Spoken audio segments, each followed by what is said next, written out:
Hello అండి. Welcome back to our YouTube channel. ఈరోజు నేను వెజ్ నూడిల్స్ రెసిపీ చూపిస్తున్నానండి.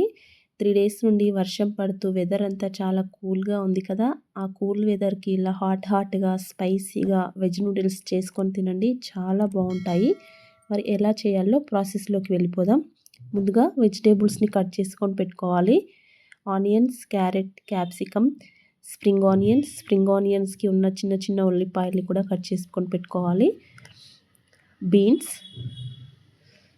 పచ్చిమిరపకాయల్ని, క్యాబేజ్ని కూడా కట్ చేసుకొని ఇలా నేను హాట్ వాటర్లో సాల్ట్ వేసి క్యాబేజ్ని వాటర్లో నానబెట్టేసి పక్కన పెట్టుకోవాలి.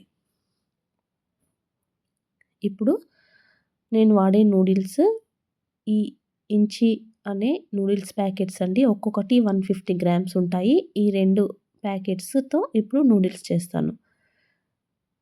వీటిని ఉడికించుకోవడానికి ముందుగా వాటర్ని బాయిల్ చేసి ఒక స్పూన్ సాల్ట్, ఒక స్పూన్ ఆయిల్ వేసుకొని నూడిల్స్ని ఉడికించుకోవాలి. ఇలా ఆయిల్ వేసుకొని ఉడికించుకుంటే నూడిల్స్ పొడి పొడిగా వస్తాయి. ఇప్పుడు వాటర్ బాయిల్ అవ్వగానే వాటర్లోకి నూడిల్స్ వేసేసి ఉడికించుకోవాలి. ఎక్కువగా ఉడికించుకోవాల్సిన అవసరం లేదు. ఒక 5 మినిట్స్ ఉడికిస్తే తొందరగానే నూడిల్స్ ఉడికిపోతాయి. మరీ మెత్తగా ఉడికించుకోవద్దు. ఇలా మొత్తం బాగా ఈ విధంగా మరుగుతున్నప్పుడు ఇంకొక 1 మినిట్ పెట్టేసి వాటర్ అంతా వంపేసుకుంటే సరిపోతుంది. ఇప్పుడు ఈ వాటర్ అంతా వంపేసుకొని అవి మళ్ళీ ఓవర్ కుక్ అవ్వకుండా చల్లనీళ్ళు కూడా చల్లేసుకొని ఇలా నూడిల్స్ మొత్తం పక్కన పెట్టేసుకోవాలి. ఇప్పుడు నూడిల్స్లోకి మనం సాసులు వేసుకుంటాం కదా! ఆ సాసులన్నీ ఇలా ఒక బౌల్లో వేసి పెట్టుకుందాం. 1.5 spoon soya sauce, 1.5 spoon green chilli sauce, 1.5 spoon red chilli sauce, వీటన్నింటినీ కలిపేసుకొని ఈ బౌల్ని పక్కన పెట్టేసుకోవాలి. ఇప్పుడు ఒక ప్యాన్ పెట్టుకొని 3 స్పూన్స్ ఆయిల్ వేసుకోవాలి. ఆయిల్ వేడెక్కగానే చిన్నగా కట్ చేసి పెట్టుకున్న వెల్లుల్లి రెబ్బల్ని వేసుకోవాలి. ఇందులోకి మనం స్ప్రింగ్ ఆనియన్స్కి ఉన్న చిన్న చిన్న ఉల్లిపాయల్ని కూడా కట్ చేసాం కదా! వాటిని కూడా వేసుకొని స్ప్రింగ్ ఆనియన్స్ని మాత్రం లాస్ట్లో వేసుకోవాలి. మిగతా వెజిటేబుల్స్ అన్నింటినీ వేసుకోవాలి.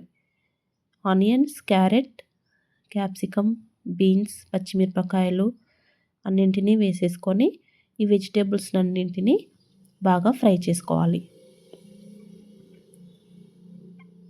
ఇందులోకి నేను 2 స్పూన్ల సాల్ట్ని కూడా వేసుకొని మనం వాటర్లో వేసి పెట్టుకున్న క్యాబేజ్ని కూడా వేసుకొని వెజిటేబుల్స్ అన్నింటినీ ఆయిల్లో బాగా ఫ్రై చేసుకోవాలి. ఇలా కలుపుకుంటూ ఇవి మొత్తం ఆయిల్లోనే మొత్తం 50% వరకు బాగా ఫ్రై అయిపోవాలి. ఇలా ఈ మొత్తం ఫ్రై అయిపోగానే ఇందులోకి మిరియాల పొడిని యాడ్ చేసుకోవాలి. నేను కొంచెం స్పైసీగా చేస్తున్నాను కాబట్టి 2 స్పూన్ల మిరియాల పొడిని వేసుకుంటున్నాను. మీకు కొంచెం తక్కువ కారం కావాలనుకుంటే 1 స్పూన్ మిరియాల పొడిని వేసుకొని ఒకసారి అంతా బాగా కలుపుకొని ఉడికించి పెట్టుకున్న నూడిల్స్ని వేసుకొని బాగా కలుపుకోవాలి. ఇందులోకి మనం రెడీగా పెట్టుకున్న సాస్లను కూడా వేసుకొని మొత్తం అంతా బాగా కలిసేటట్టుగా కలుపుకోవాలి.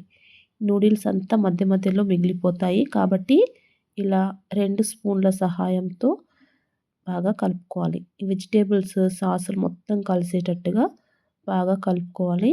టేస్ట్ చూసుకొని కొద్దిగా సాల్ట్ కూడా పడేటట్టుగా ఉంటే సాల్ట్ని కూడా వేసుకొని బాగా కలుపుకోవాలి.